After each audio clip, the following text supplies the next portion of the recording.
Happy Tuesday. I hope everybody's having a great week and enjoying as much as they can everything that's been happening in the world. But nevertheless, today I'm going to talk about my favorite topic, Russia. However, there's lots that's been happening as of late.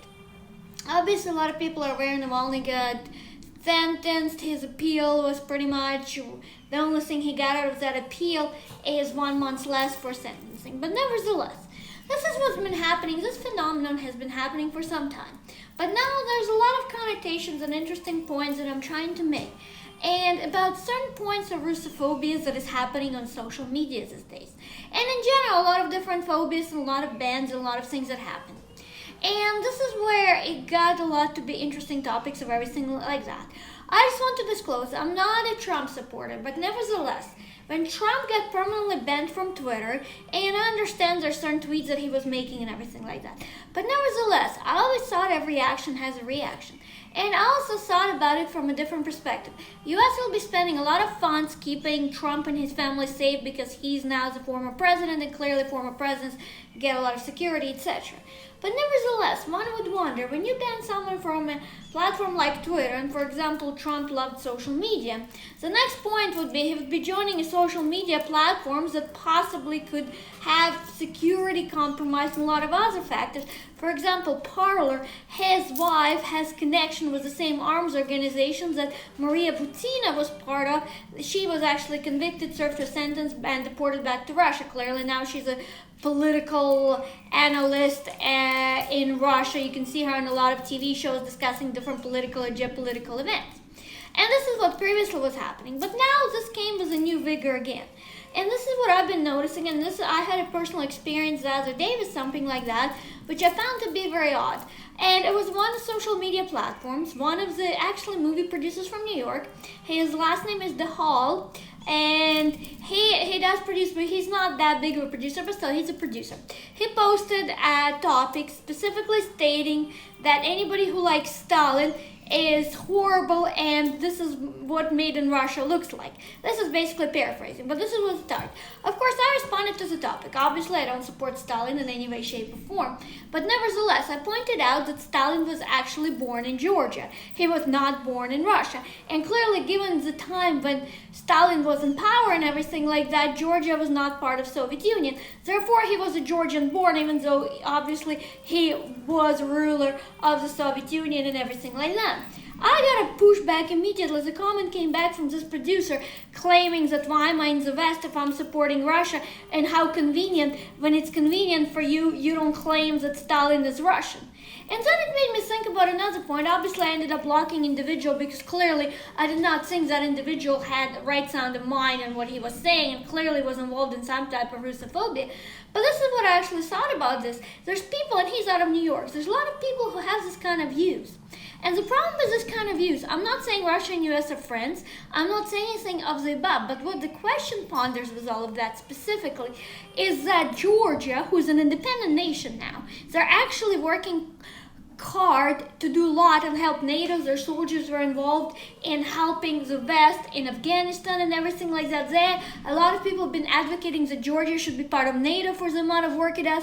And here's the same person who condemns Russia, who claims all these things about Stalin, yet at the same time he does not believe Georgia is an independent nation. At that point, the question ponders, well, then how can you support Ukraine? Then Ukraine couldn't be an independent nation either.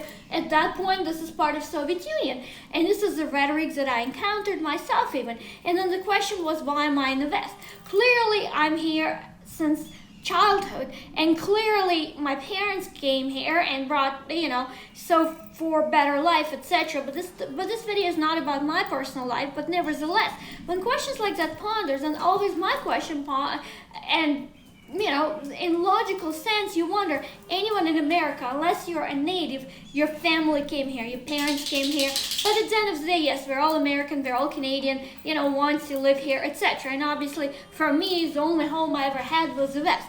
I have not ever personally resided in Russia. But this is the people that you encounter on social media. And given myself, I know how to deal with them. I can blog. I can also report if there's any type of dispute that can occur on social media. I obviously can prove my identity. It's not an issue whatsoever. But this is accusations and the connotations that are posted online all over the place. And they're not helping anything. And this is where it gets to the point as far as, and we're not going to talk about, personal feelings hurt or, any type of xenophobia. I'm not even going there. Intelligence purposes and geopolitics. This is what exactly I'm going to be talking about. If you start alienating a nation and someone, period, based on their background, descent, which obviously, that would be into discrimination, but nevertheless, how can you gather intelligence and how you can predict and understand what Russia or anybody will do if you're trying to actually alienate the nation? And clearly this is what's happening with the European Union even now.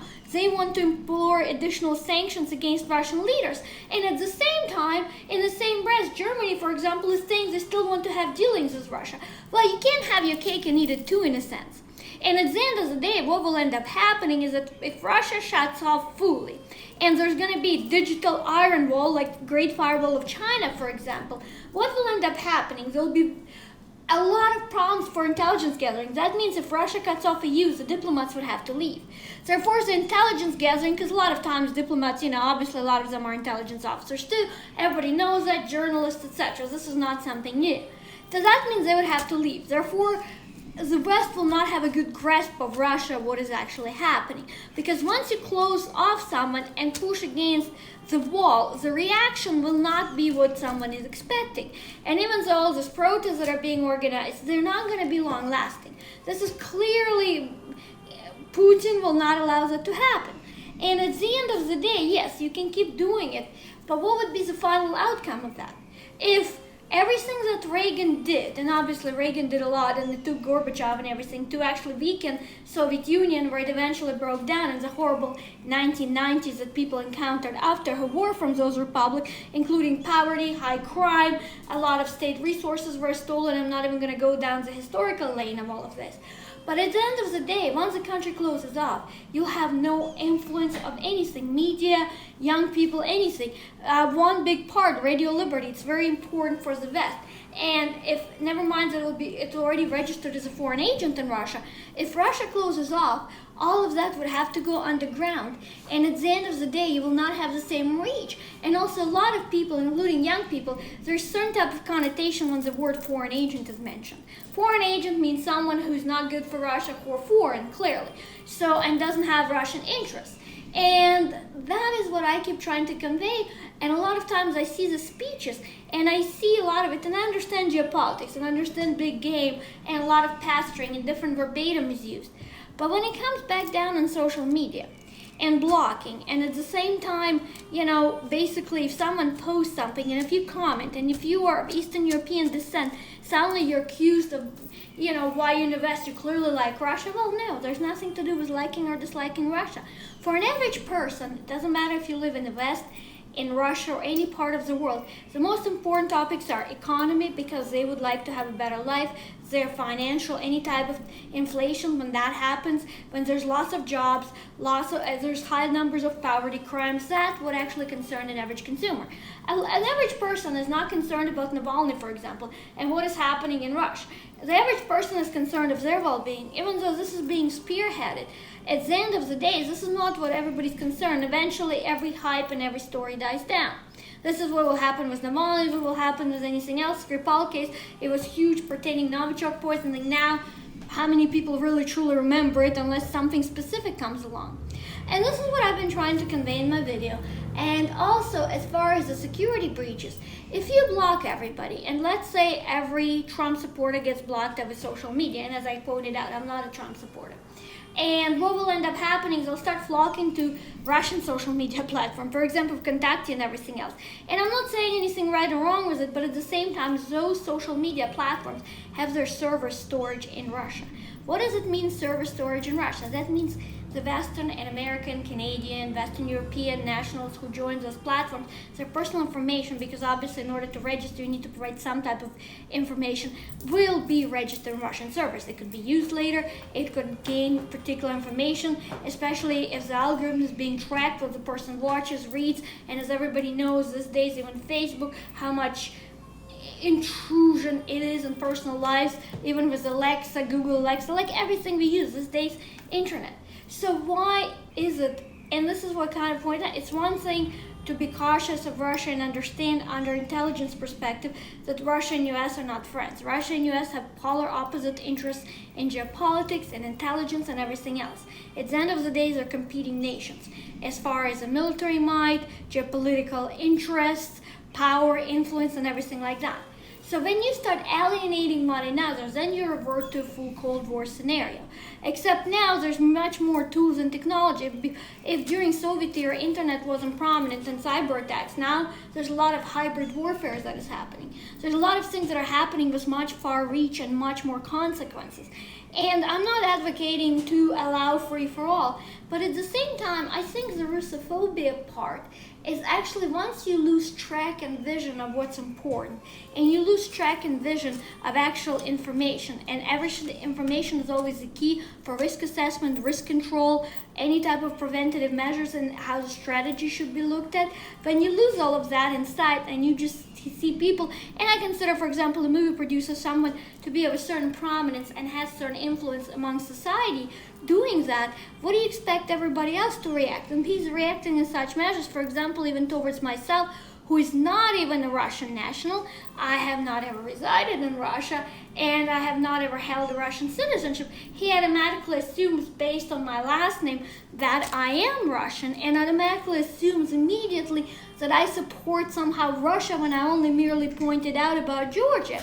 And also as far as the independence. So when it's convenient, all the former republics are independent and we need to support that. But when it's inconvenient, suddenly, oh, well, no, they're part of Soviet Union. What it means, they're not separate. If somebody's born in another nation, oh, no, it's still made in Russia. So, I mean, there's a lot of factors like that. And at the end of the day, all I'm trying to point out that I think certain type of xenophobia and certain type of Russophobia actually hurts geopolitics, intelligence, and a lot of other things. So please click like, please subscribe to my channel, please let me know what everybody thinks.